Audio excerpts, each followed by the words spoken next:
Hello again, this is Soledad again with Canning with Sol. And remember that this month of August, I'm starting off with all the rules on how you start the importance of canning. So today I am going to explain siphoning. Siphoning is when you take the water, the jars out of the water before time. You don't get it doesn't go the complete way, and the pressure builds up, and then the lid can pop, and then it cannot seal. So we don't want that to happen. So let me show you. So let's say you have your jar. Last month when I was doing the classes, I was telling you the importance of having the jar underwater. So this is your jar and it's underwater, right? And it's been covered, completely submerged in water. So after the whole process time had finished and you already finished, then I always say wait at least 15 to 20 minutes before opening it. First of all, so that when you open it, you don't get a free facial. I keep announcing that. Another thing is because you don't want to burn yourself, but also because of siphoning. Siphoning is, let me show you two different jars so that you can see that it happens. This happened to you. This is a complete seal. So this is a 1-inch headspace. This is the same one canned on the same day, turkey broth. And if you can see the top, this one goes to the line, which is 1 inch, and this one receded down, meaning I took it out before the time. So the pressure built up, it didn't seal very well, but then when I had them in the counter, it sealed. So a lot of it went out. But what can happen is that you don't get a true seal, and then if you leave them there for years, the lid can pop, and then it won't be any good.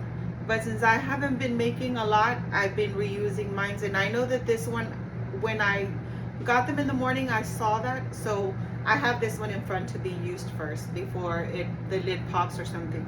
Maybe it won't pop, maybe it will, but that's what it is. And the only reason you get siphoning is because you take them out of the heat to a cold environment, and it does like a shock, and the lid can pop. So you don't want that. So that's what siphoning is. That's the only thing that I wanted to explain. So that is why it is very important to leave them there so that they can adjust to the temperature slowly. You don't want that to happen. So that's it on siphoning. That's all I wanted to say. So yesterday I showed you how you could do, what was it? I forgot the name.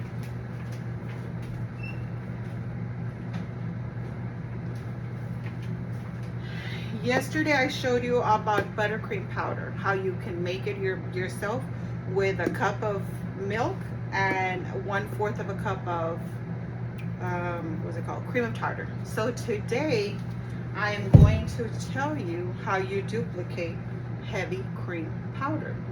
So remember, this one you can get it in a liquid form or you can get it in a powder form. Like I said, I always buy one and then I dupe it, how they say. So the way you make this one, it's so easy. All you need again is your milk, and it can be the whole, on this one it can be the whole milk or the low fat milk, it doesn't matter. And like I said, I always write my instructions on the top, that way when I need to refill it, I already have it here.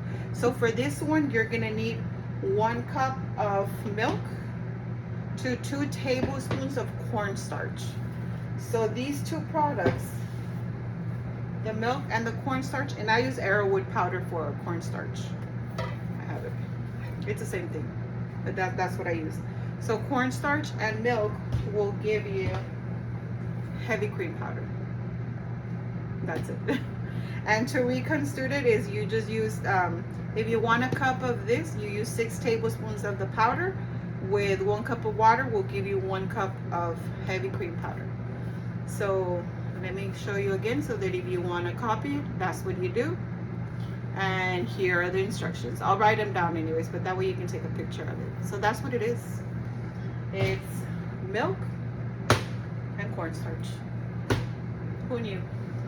And you can also make it into liquid if you want it in liquid, but I like to keep dry goods because you can only put so much in the refrigerator, so I try not to put too many.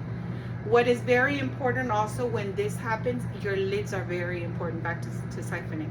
So there's different lids that you use.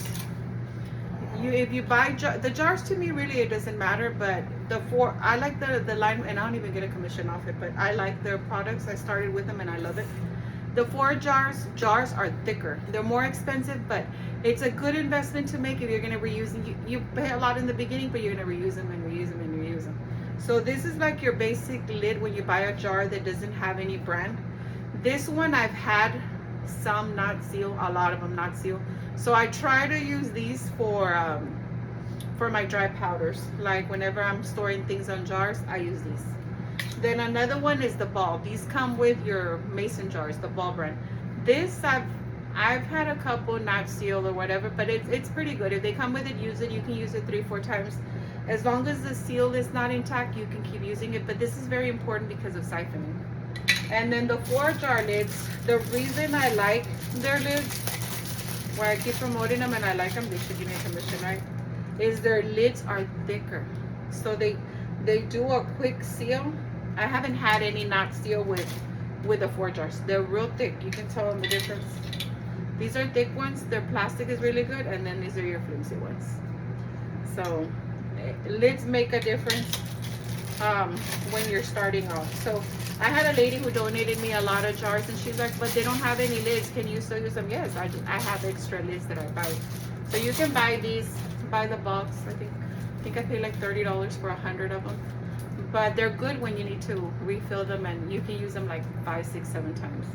I've used them up to, I'm at 5, and so far they've sealed. But I try to use it 5 times, and then if I'm going to make a big batch, I don't put all of them from recycled. How I call them recycled. Recycled means used. So I'll do once to see if it seals. So that is what is very important, because of siphoning. So your lids plays a big part, and not taking your jars out of everything. And then also remember your heavy cream powder. I just wanted to include something real fast. Well, that's it for today. I just wanted to give you a quick class on siphoning, and also on the heavy cream powder. Okay, I hope you enjoyed it. Don't forget to comment, keep sharing. This is Soledad again with Canning with Soy. See you tomorrow.